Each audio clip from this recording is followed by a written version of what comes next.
What's up, YouTube? It's too many choices. Back with another video. This time it's going to be about a live stream that I was watching. It was on DLD After Dark. Link will be in the description. He had Matt LaRosier, who is now representing CRS on the auto keycards case. Both of those links will also be in the description. Check them out. Please subscribe to all these guys. But one of the normal viewers or regulars, Corn Pop's Revenge, I'll pop up his super chat in the corner there, had a case that happened in 2019 about a guy from the UCF college that was actually caught with a machine gun and some other devices down in Florida. And I want to show this case because I had no idea about it. I hadn't even heard about this, and I looked extensively for this kind of stuff. Find it very interesting. And what happened in the end is he ended up with only a year of probation and was not sent to federal jail for having a machine gun, what's classified in Florida as a bump stock, even though they're actually registered, or DSs, they aren't registered, and converting a semi-auto AR-15 into a machine gun. So take a look at this quick video. I'll come back and give you the rest of the information, the disposition of the case, and my thoughts on it. So take a look. Out on bond just hours ago, a UCF student accused of having a fully automatic weapon on campus walked out of jail. Tonight, 19-year-old Max Bennett is facing some serious charges. This, as the campus chief of police warns others, don't even try it. News 6's Eric Sandoval is live at UCF for us tonight. Eric, are police saying this student was a threat?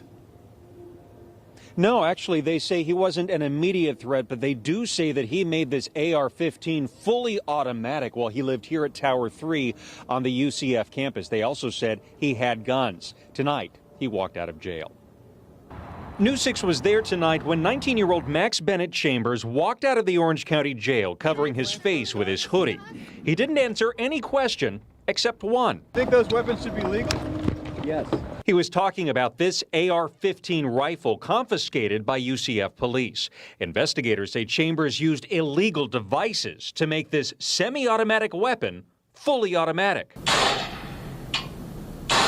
Investigators say this is how Chambers' rifle fired in semi-automatic mode.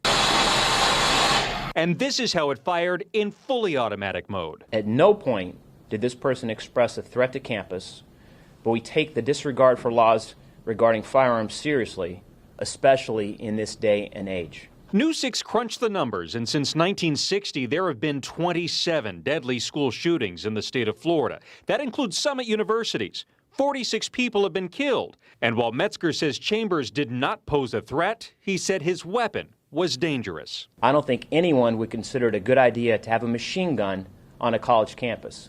This isn't Afghanistan. Now, tonight, Chambers is not allowed back here on the UCF campus. He is officially charged with possessing a machine gun and also possessing bump stocks, which is illegal. If he is convicted, he could spend up to 20 years behind bars. We're live at UCF tonight. Eric Sandoval getting results. News 6. Okay, so you see that. In the end, the kid played everything down and ended up with only 1 year of probation and having to admit to being a felon now. So he has lost all of his ability to go to UCF. They kicked him out of the school, of course, but it sounds like he ended up making off like scot-free almost, especially with some of the things that he'd actually said and admitted to, knowing that it was illegal, knowing that he shouldn't have had the guns on campus, etc., and making multiple of the devices. So the fact that he was able to plead that down all the way to just 1 year of probation, who knows, maybe he'll get his record expunged and be able to have his right back to own a firearm again. So very, very, very interesting case.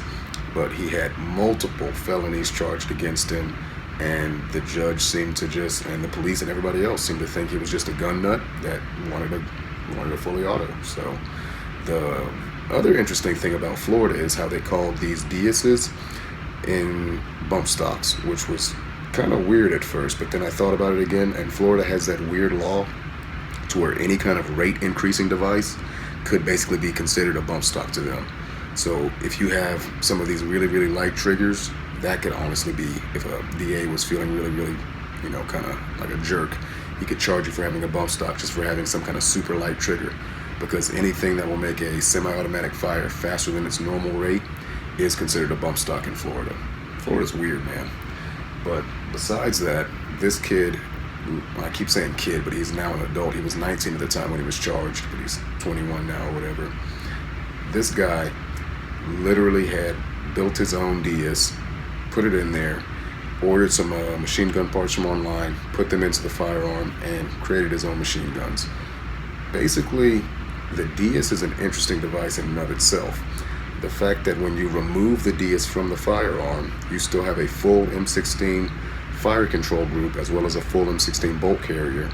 If you flip the selector on that thing to auto, it could still run as an auto. You'd get hammer follow. It wouldn't be, the synchronized action with the hammer being held and released by the auto seer, but you would functionally have an M16 without a third hole, is what the DS does. So when you remove it and you flip that switch to the third position, then you end up getting hammer follow, and they've actually, the ATF, that is AFT, has actually prosecuted people for having M16 fire control parts in their AR-15s, if it will hammer follow, and they can get light primer strikes to fall off, or they've done some funny stuff in the past. So, but just very, very interesting case again. So much of this junk goes on out there, but I guess props to that kid for getting it pled down to 1 year only after admitting to knowing it was illegal and all these other things.